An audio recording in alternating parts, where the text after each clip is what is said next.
رسالة. أما بعد، فلا قبل أحرف سوى ما قبلها.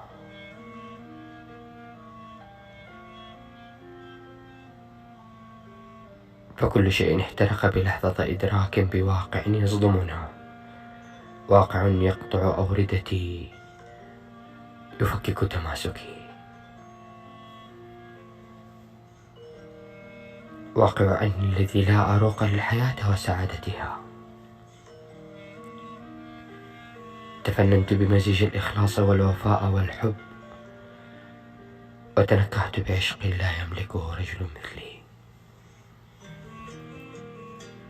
عاندتني الحياة بقوتها لأعود كما أنا، أنظر وأبتسم للحياة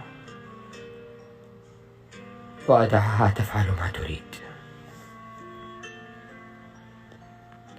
أنام بداخل أحشائها لأغرز سمومي بزواياها، لتزيد سموما فوق سمومها لي.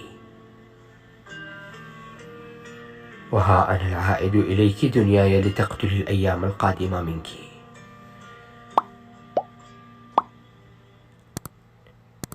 لا حياة تهمني أو مشاعر إدراك تقتنص أخطائي، جمود يهز أركان عالمي. الفرق أني صحوت من عالم لعالم الحقيقي، عوالم الافتراض بأنه لا إدراك،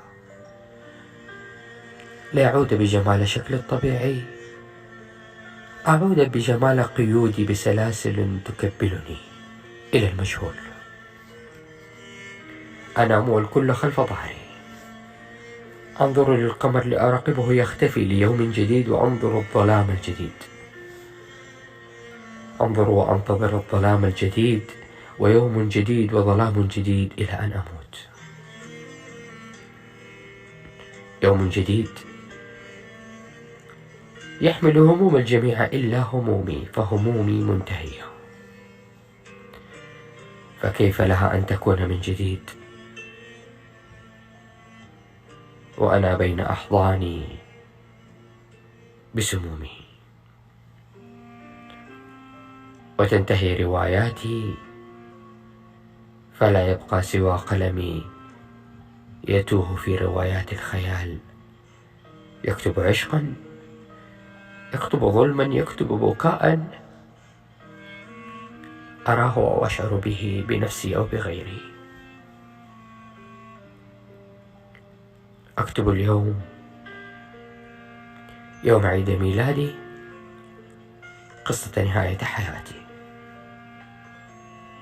أما بعد، فلا قبل أحرف سوى ما قبلها.